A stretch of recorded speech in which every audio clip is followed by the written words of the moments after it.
What's up, guys? It's Dylan, and today I'm going to react to my first match I did in the gi at the Naga tournament in Alabama a few weeks ago. Starting off early, I like to get a collar tie. It allows me to really weigh on my opponents and fatigue them over time. So it's just a great position to be in to have a lot of control and slowly wear your opponent out over time.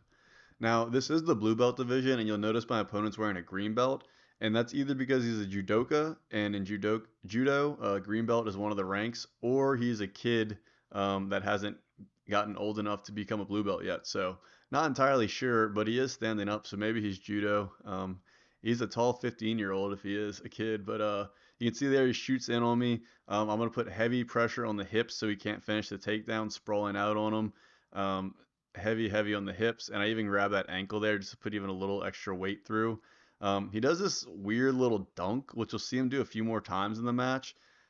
I'm not even really entirely sure what that technique is, but it worked, and I was not ready for it, so good for him. I'm actually fighting on an armbar here right now, so he's in a little bit of trouble, but he winds up slipping out there and ended up in top half. Now from here, I feel pretty good. Bottom half is a pretty comfortable position for me. I know some good sweeps here. I can escape to the back. You can see he's trying to work around my guard though, so just trying not to get past at the moment. He's using his right knee there to do a little knee slice pass. Um, so that'll pin my left leg to the ground and allow him to kind of slide on through. But I go for a sweep there and wind up getting on top. It wasn't the cleanest sweep. You can see he actually caught himself and landed on his belly, but then flipped back to his back. But I'm pretty much exactly where I want to be now in a high mount, attacking that left arm or at least trying to isolate it.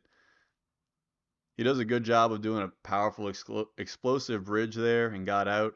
And then you'll see him again do that little dunk. So he gets my leg and my arm and he throws me over the top of him.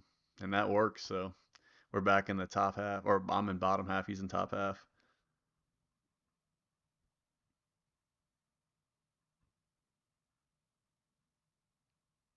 I think the referee's going to reset us in a minute here because we're so far out of bounds. Unfortunately, the video of this cut out, but we had a second video going, so that cut right there was a transition to the second video. So we actually got the whole match still.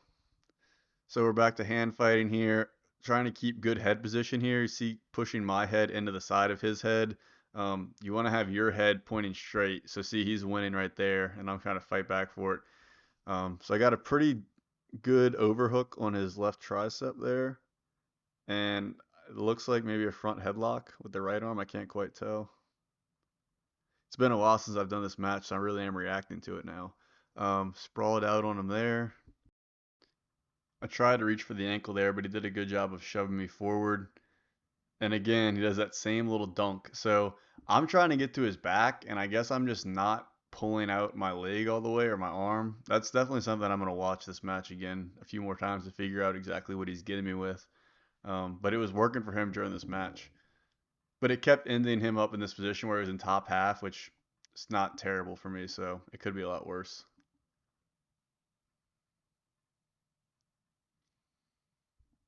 Right back into it. You can see I got his sleeve and a collar, it looks like.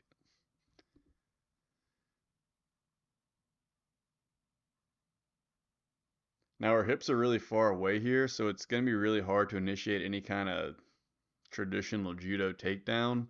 But I'm going for a headlock instead, so good job.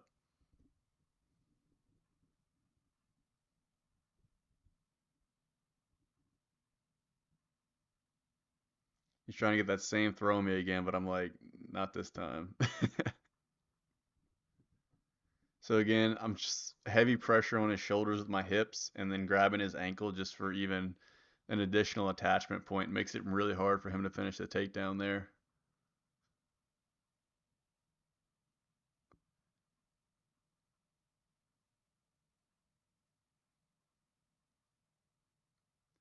So as long as I have that ankle, he's gonna have a really hard time finishing it. And I'm just keeping heavy pressure on the back of his neck. I mean, this is really tiring him out in this position because he has to keep standing up when I'm just pushing down, basically. So winning the energy exchange. I reach across to try to grab his far tricep, see if I could flip him over, but he pulls it back there, it looks like. Again, just holding on to that ankle. I think the clock's winding down. I was up on points at this point, so